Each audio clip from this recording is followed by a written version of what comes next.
Welcome back, Airbnb hosts. Today I'm giving you some quick tips on a huge topic, and that is apartment complexes, how to run your Airbnb businesses there. My name's Sean, this is Airbnb Automated, and let's get into it.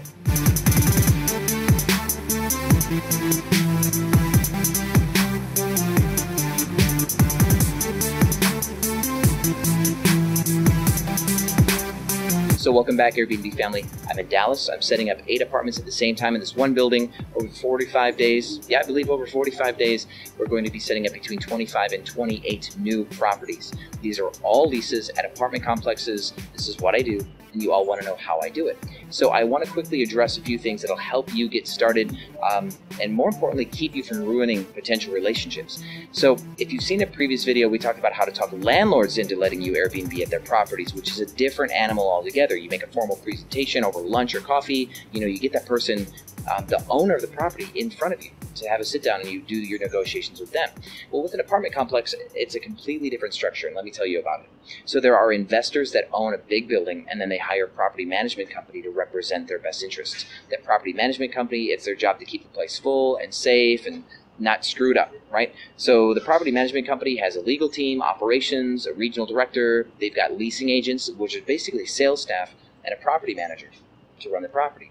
All these things together make this property management company that handles these A-class properties. So now the question is, how do you do it with all of these cooks, right? Well, the thing first that you need to know is you're still going to talk to the leasing agents. You're still going to come in through the front door like normal, but the leasing agent is not the decision maker. The contract of the lease is really the decision maker.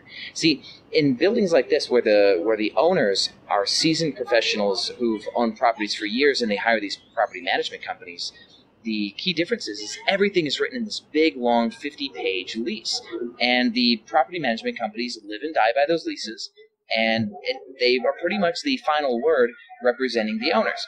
So when you approach the apartment complexes, the key is really first to not set off any red flags. And a lot of you may not get this yet, so let me kind of spell it out for you. You're not an Airbnb host, right? When you're approaching these businesses, you're not just an Airbnb host. That sounds too small, it sounds unprofessional, and it's also too constricting if you ever want to do more with your property. See, these buildings are used to working with corporate housing companies, and you've heard me say this before, I'm a corporate housing company.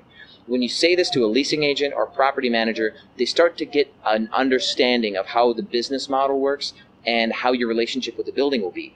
This is 95% the same as corporate housing. There's only a little bit that's different, and the only little bit that's different is the fact that you're picking up year-long leases instead of 3-month leases. You're buying your furniture instead of renting it. You're going to renew your leases instead of being done at 3 months, and you're going to be marketing your furnished property, right? Instead of finding a customer, then getting the property. You're getting the property first and then finding the customer. The model, the flow is just a little bit different. But aside from that, corporate housing companies have occupants, and those occupants can change in the middle of the lease. The corporate housing companies will have multiple units. They'll normally have a point of contact with the building, so my buildings can call me or my property manager if they have issues, and everything is otherwise exactly the same. So when you're approaching these properties, number one is don't show up with your hand out to the property management or the leasing staff and say, hey, I'd like to Airbnb out your property. That's way too soon to discuss your business model or your methods. They don't really care, and now what they're going to do is they're going to filter out what they think to be risk. And if you bring it up like that, you're risky. So in what order do you do this? Well, first you ask them, do you do corporate housing? Do you have corporate leases that we can sign? And are you at your cap yet? And what a cap is a limit on how many corporate leases one building can have. Some have no caps, some have 10%, some have 10 units. I mean, some caps vary. And some buildings don't do corporate leases. So if they don't do corporate leases, you're not going to Airbnb there. You get it?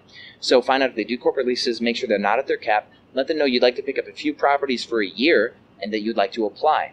Get approved first, then we move on to the next step, which would be any negotiations, and this is highly dependent on what the lease says, and that's a whole nother animal. But step number one, so you don't burn all of your bridges trying to prospect for buildings, don't lead with Airbnb. Apply first as a corporate housing company, and then start reading the lease to make sure the lease doesn't tell you that you can't do it. And as long as the lease is good to you, you're good to do business. So, of course, you have more questions about this, I'm sure. You can leave those in the comments or find us on Facebook, facebook.com/Airbnb Automated. You can send me messages directly there. So thank you for watching Airbnb Automated, and I hope this helps. I'll see you on the other side.